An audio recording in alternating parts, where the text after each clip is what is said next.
The first thing you need to know about the Spanish Cession is that it began when Spain colonized Florida. Later on, Spain gave Great Britain Florida in order to gain control of Havana, Cuba. Then, during the Revolutionary War, Spain captured Pensacola from the British, being an indirect ally of the U.S. Once the war ended, Great Britain returned all of Florida to be under the Spanish control. Spain kept rejecting the efforts that Americans made to purchase Florida. By 1818, Spain was facing a troubling colonial situation, and they thought it made sense for them to give up Florida.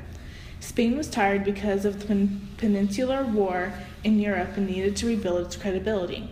They were unwilling to invest further in the territory, so they ceded it to the Americans.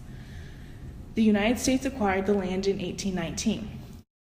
There were two very important people who helped acquire Florida. The first was Luis de Onis, who was a career Spanish diplomat who served as Spanish envoy to the United States from 1809 to 1819.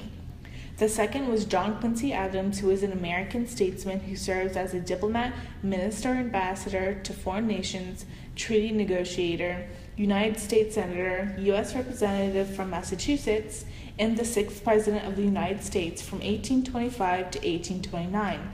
Adams took charge of the negotiations with Spain to obtain the peninsula and define the border with Mexico. The importance of obtaining Florida at the time can't be overlooked as Spain lost power in the New World. Luis de Onis and John Adams were the two people who signed the Adams-Onis Treaty of 1819, also known as the Transcontinental Treaty, the Florida Purchase Treaty, or the Florida Treaty, which was a treaty between the U.S. and Spain that gave Florida to the U.S. and defined the border between U.S. and New Spain. Spain ceded all of East Florida to the U.S. and gave up its claims to West Florida. Spain also lost control of the territories southwest of the Louisiana Purchase, including a portion of the coast of the Gulf of Mexico. The current state that is included in the territory is Florida. Another important person was Andrew Jackson, who was general of an army that gained a lot of fame from the War of 1812 and obtaining Florida. Andrew Jackson seized the Spanish capital and the governor of Florida, announcing himself the new leader of the area until, quote, the transaction can be amicably adjusted by the two governments.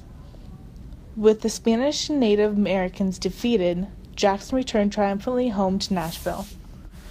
One positive ramification of the territory's acquisition was that they gained more land to add to the country.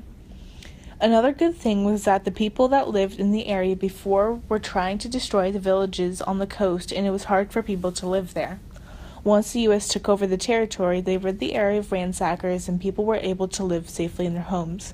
One problem was that some of President Monroe's cabinet wanted to have Andrew Jackson killed because he invaded Florida, but Adams realized that his success had given the U.S. a favorable diplomatic position.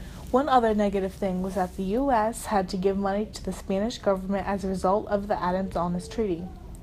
The treaty established the boundary of U.S. territory and claims through the Rocky Mountains and west to the Pacific Ocean. In exchange for the U.S. paying residents' claims to the Spanish government up to a total of $5 million and relinquishing the U.S. claims on parts of Spanish Texas west of the Sabine River and other Spanish areas under the terms of the Louisiana Purchase. Since the U.S. got Florida, they were able to grow their country and make lots of new developments.